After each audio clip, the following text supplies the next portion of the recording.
Tamilselvi. Hi Gayatri, என்ன திடீர் visit? Tamilselvi, உன்கிட்ட ஒரு சின்ன ஹெல்ப் கேட்டு வந்திருக்கேன். ஹெல்ப்பா?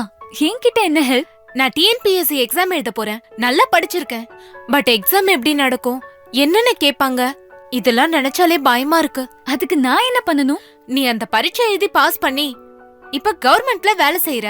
இந்த டிஎன்பிஎஸ்சி எக்ஸாம் எப்படி நடக்குது, பரீட்சை எழுதுறப்போ நாம என்னென்ன செய்யணும், என்னென்ன செய்யக்கூடாது, இத மட்டும் எக்ஸ்பிளைன் பண்ணா நான் தைரியமா எக்ஸாம் எழுதிருவேன். இவ்ளோதானா? இந்த டிஎன்பிஎஸ்சி எக்ஸாம ரொம்ப தெளிவான விதிமுறைகளோட நடத்துறாங்க. தேர்வு எழுதுறவங்களுக்காக டிஎன்பிஎஸ்சி வெப்சைட்லயும் யூடியூப்லயும் ஒரு படமே வெளியிட்டிருக்காங்க. பார்க்கலாமா? கண்டிப்பா.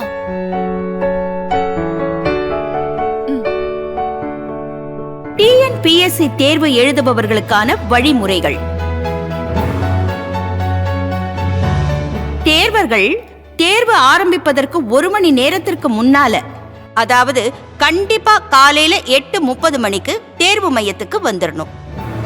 கொரோனா போன்ற நோய் தொற்று பரவும் காலகட்டங்களில் ஹேண்ட் சானிடைசர், முகக்கவசம், சமூக இடைவெளியை கடைபிடித்தல் அவசியம். தேர்வு எழுத வருபவர்கள் ஹேண்ட் சானிடைசரை அவசியம் கொண்டு வர வேண்டும். தேர்வு தொடங்குவதற்கு 30 நிமிடத்திற்கு முன்னாலேயே கேட்டை க்ளோஸ் பண்ணிடுவாங்க. அதுக்கப்புறம் என்ன காரணம் சொன்னாலும் உள்ள அனுமதிக்க மாட்டாங்க. சார், எக்ஸாம் எழுதணும். 30 நிமிஷத்துக்கு முன்னாடி கேட்டை க்ளோஸ் பண்ணோம். மணி 9:05 சாரி சார், லேட் ஆயிடுச்சு. நான் ஒன்றும் பண்ண முடியாதுமா. தேர்வாணைய உத்தரவுப்படி தான் நடக்க முடியும். ரொம்ப முக்கியமான விஷயம் காயத்ரி. ஃபர்ஸ்ட் எல்லாம் 10 மணிக்கு எக்ஸாம் ஹாலுக்கு போனா போதும். அப்படியே லேட் ஆனாலும் 10:30 மணி வரைக்கும் அலோவ் பண்ணுவாங்க. ஆனா இப்பெல்லாம் அப்படி இல்ல. ஷார்ப்பா 8:30க்கே அங்க இருக்கணும். தேர்வு ஆரம்பிப்பதற்கு 1 மணி நேரத்திற்கு முன்னால தேர்வு மையத்துல இருக்கிற டிஸ்பிளே போர்ட்ல உங்களோட ரெஜிஸ்டர் நம்பரை பார்த்து அந்த ஹாலுக்கு போகணும். Hall ticket, black ball point pen, அதோட தேர்வு கூட நுழைவுச் சீட்டில் குறிப்பிடப்பட்டுள்ள ஏதாவது ஒரு அடையாள சான்றிதழை மட்டும் தேர்வு கூடத்திற்கு எடுத்து வர வேண்டும். தேர்வு கூடத்துக்குள்ள mobile phone, watch, laptop, calculator, இந்த மாதிரி எந்த எலக்ட்ரானிக் பொருட்களையும் எடுத்துக்கிட்டு போகக்கூடாது. மறந்து எடுத்துக்கிட்டு போயிட்டீங்கன்னா அதை வெளியில தான் வைக்கணும். அதை வேற யாராவது எடுத்துக்கிட்டு போயிட்டா அதுக்கு தேர்வாணையமோ தேர்வு மையமோ பொறுப்பேற்காது. இந்த தேர்வுக்காக உங்களுக்கு தரப்பட்டிருக்கிற ஹால் டிக்கெட்ல இருக்கிற வழிமுறைகளை முதல்ல நீங்க படிக்கணும். எக்ஸாம் ஹால்ல OMR விடைத்தாள் கொடுப்பாங்க. இந்த விடைத்தாள்ல 2 பக்கங்கள் இருக்கும். இந்த விடைத்தாள்ல எந்த பக்கத்திலையும் தேவையற்ற குறிப்புகள் எழுதுவதோ, குறியீடுகள் செய்வதோ, சேதப்படுத்தவோ கூடாது. அப்படியே ஏதாவது செஞ்சீங்கன்னா உங்களுடைய விடைத்தாள் செல்லாதது ஆகிவிடும். OMR விடைத்தாளின் 2ஆம் பக்கத்துல தரப்பட்டிருக்கிற அறிவுரைகளை படிச்சுட்டு கீழ்பக்கத்துல தரப்பட்டிருக்கிற கட்டத்துல தேர்வு எழுதுறதுக்கு முன்னால கையெழுத்து போடணும். OMR விடைத்தாளோட பக்கம் 1ல 2 பகுதி இருக்கு. பகுதி 2ல பிரிண்ட் ஆகியிருக்கிற உங்களோட போட்டோ, பெயர், பதிவு எண், பாடம், தேர்வு மையம் மற்றும் தேர்வு கூடத்தின் பெயர், தேதி, இந்த விவரங்கள்லாம் சரியா இருக்கான்னு பார்த்துக்கணும். உங்களுக்கு கொடுக்கப்பட்டிருக்கிற கொஸ்டின் பேப்பர்ல பிரிண்ட் சரியா இருக்குதா, பேஜ் நம்பர் மிஸ் ஆகாம இருக்குதா, இதெல்லாம் தரவா செக் பண்ணிக்கோங்க. நீங்க ஆன்சர் பண்ணதுக்கு பிற்பாடு அந்த மாதிரி ஏதாவது இருக்குதுன்னு சொன்னீங்கன்னா என்னால ரீப்ளேஸ் பண்ண முடியாது. இந்த பிரிண்ட் ஆன விவரங்கள்ல ஏதாவது தவறு இருந்தால் உடனடியா தேர்வு கூட கண்காணிப்பாளர்கிட்ட தெரியப்படுத்தணும். தேர்வு தொடங்குறதுக்கு 15 நிமிஷத்துக்கு முன்னாடி வினாத்தாள் புக் கொடுப்பாங்க. அதை முழுவதுமா சரியா இருக்கான்னு பார்க்கணும். ஏதாவது குறைபாடு இருக்கும் பட்சத்துல தேர்வு கண்காணிப்பாளர்கிட்ட உடனே தெரியப்படுத்தணும். உங்களுடைய வினாத்தாள்ல உள்ள நம்பரை OMR விடைத்தாள்ல எழுதணும். நீங்க எழுதின நம்பரை அந்தந்த நம்பர் உள்ள கட்டத்துல கருப்பு மையால ஷேட் பண்ணணும். இந்த இடத்துல ஒரு விஷயத்தை நீங்க மனசுல பதிவு பண்ணிக்கணும். கருப்பு கலர் பால் பாயிண்ட் பேனாவை தான் நீங்க யூஸ் பண்ணணும். பென்சிலை உபயோகப்படுத்த கூடாது. ப்ளூ கலர் பேனாவாலேயோ இல்ல வேற கலர் பேனாவாலேயோ இல்ல இங்கு பேனாவிலேயோ எழுதுனா உங்களோட விடைத்தாள் செல்லாததாக்கப்படும். அதனால கருப்பு கலர் பால் பாயிண்ட் பேனாவை கூடுதலாவே கையில வச்சுக்குங்க. வினா தொகுப்பு எண் எழுதுவதற்கு வழங்கப்பட்ட கட்டங்களில் வினா தொகுப்பு எண் எழுதப்படாமலோ அல்லது பகுதி அளவு எழுதப்பட்டிருந்தாலோ விண்ணப்பதாரர் பெற்ற மொத்த மதிப்பெண்களில் இருந்து 5 மதிப்பெண்கள் குறைக்கப்படும். வினா தொகுப்பு எண்ணை விடைத்தாளில் அதற்குரிய இடத்தில் சரியாக எழுதி அதற்குரிய வட்டங்களை நிரப்ப வேண்டும்.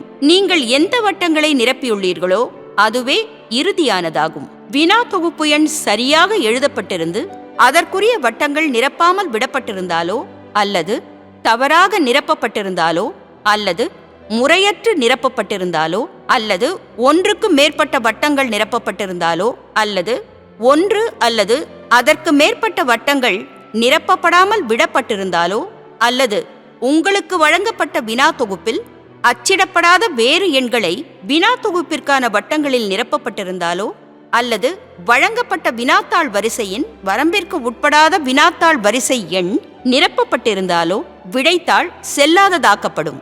கேள்வித்தாள்ல இருக்கிற கேள்விகளையும் பதில்களையும் நல்லா படிச்சு மனசுல பதிய வச்சுக்குங்க.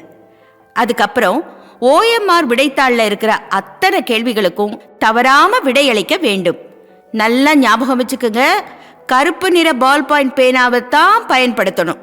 நீங்க விடையளிக்கிறதுக்காக A, B, C, D, E என 5 வட்டங்கள் கொடுக்கப்பட்டிருக்கும். சரியான விடைக்குண்டான கட்டத்தில் ஷேட் பண்ணணும்.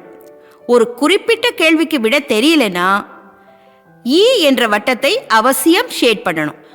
ஏனெனில் தவறான வழிமுறைகளை தடுக்கும் விதமாகவும் நேர்மையான தேர்வர்களுக்கு எந்தவித பாதிப்பும் ஏற்பட்டு விடக்கூடாது என்ற நல்ல நோக்கத்துடன் தேர்வாணையம் இந்த முடிவினை எடுத்துள்ளது. ஒவ்வொரு கேள்விக்கு ஒரு பதில் மட்டுமே விடையாக இருக்க வேண்டும். ஒன்றுக்கும் மேற்பட்ட வட்டங்கள் நிரப்பப்பட்டு அவற்றுள் ஒரு விடையானது சரியானதாகவே இருந்தாலும் அந்த கேள்விக்கான விடை தவறானதாக கருதப்படும். நீங்க வட்டத்துல ஷேட் பண்ணாம இந்த மாதிரி டிக் மார்க் பண்றதோ, இன்டு பண்றதோ, டாட் பண்றதோ, பகுதியாக ஷேட் பண்றதோ, உள்ளுக்குள்ள வட்டம் போட்டாலோ நீங்க நல்லா படிச்சிருந்து சரியான விடையாக இருந்தாலும் இந்த மாதிரி குறியீடு செஞ்சா உங்க விடைத்தாள் இன்வேலிட் ஆகிவிடும். அதனால சரியான முறையில வட்டத்தை முழுமையா ஷேட் பண்ணணும். ஒவ்வொரு கேள்விக்கும் விடையளிக்கிறப்போ ஒரே ஒரு சரியான விடையை மட்டும்தான் நிரப்பணும். OMR விடைத்தாளில் எந்த ஒரு வினாவிற்கும் அது தொடர்பான எந்த ஒரு வட்டமும் நிரப்பப்படாமல் இருந்தால் பெறப்பட்ட மொத்த மதிப்பெண்களில் இருந்து 2 மதிப்பெண்கள் குறைக்கப்படும். விடைத்தாளின் பக்கம் 1 அனைத்து கேள்விகளுக்கும் விடையளித்த பின்னர் அந்தந்த காலத்திற்கு கீழ் எத்தனை A, எத்தனை B, எத்தனை C, எத்தனை D, எத்தனை E விடையாக குறித்து உள்ளீர்கள் என கணக்கிட்டு எழுத வேண்டும். அதன் பிறகு முதல் காலத்தில் Aயில் உள்ள எண்ணிக்கையான 17, இரண்டாம் காலத்தில் Aயில் உள்ள எண்ணிக்கையான 14, மூன்றாம் காலத்தில் Aயில் உள்ள எண்ணிக்கையான 16 இந்த மூன்றையும் சேர்த்து கூட்டிக் கொள்ளவும். 17 + 14 31 + 16 47. இந்த கூட்டுத்தொகையான 47ஐ பிரிவு 3Aயில் உள்ள A கட்டத்தில் நிரப்ப வேண்டும். 047 என்று நிரப்ப வேண்டும். பின்னர் முதல் காலத்தில் Bயில் உள்ள எண்ணிக்கையான 19, இரண்டாம் காலத்தில் Bயில் உள்ள எண்ணிக்கையான 16, மூன்றாம் காலத்தில் Bயில் உள்ள எண்ணிக்கையான 16 இந்த மூன்றையும் சேர்த்து கூட்டிக் கொள்ளவும். 19 + 16 35 + 16 51. இந்த கூட்டுத்தொகையான 51ஐ பிரிவு 3Aயில் உள்ள B கட்டத்தில் நிரப்ப வேண்டும்.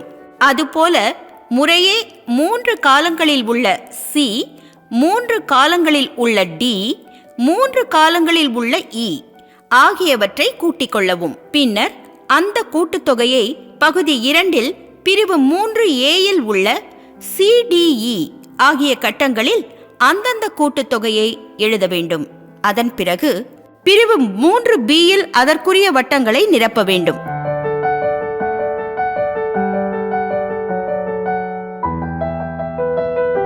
இந்த A, B, C, D, E இவைகளின் கூட்டுத்தொகை, அதாவது A 47, B 51, C 52, D 39, E 11 இவைகளின் கூட்டுத்தொகை 200 என்றால் வழங்கப்பட்டுள்ள வினாத்தாளில் உள்ள வினாக்களின் எண்ணிக்கையும் சமமாக, அதாவது 200ஆக இருக்க வேண்டும். இதற்காக தேர்வு நேரத்திற்கு பின் 15 நிமிடங்கள் கூடுதலாக வழங்கப்படுகிறது.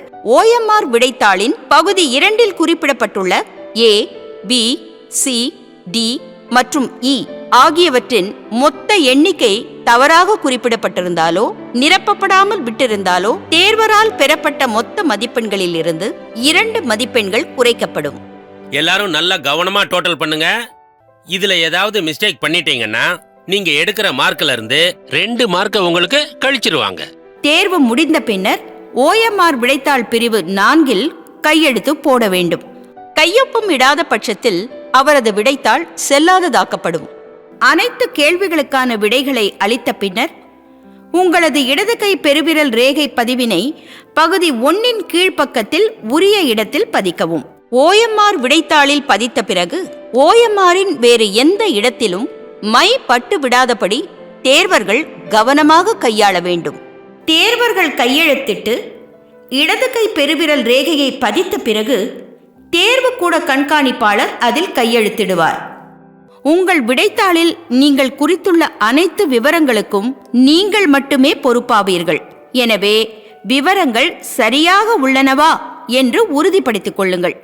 மேலும் தேர்வு முடிந்தவுடன் OMR விடைத்தாளை அறை கண்காணிப்பாளரிடம் ஒப்படைத்து விட்டேன் என்பதற்கு சான்றாக தேர்வர் மீண்டும் ஒரு கையொப்பத்தினை வருகைத்தாளில் அதற்கான இடத்தில் இட வேண்டும். தேர்வுக்கு நன்றாக படித்து உங்களை தயார்படுத்திக் கொள்வதுடன் இந்த அறிவுரைகளையும் சரியாக பின்பற்றி தேர்வு எழுதுங்கள். நன்றி, வணக்கம். இப்போ நல்லா புரிஞ்சுதா?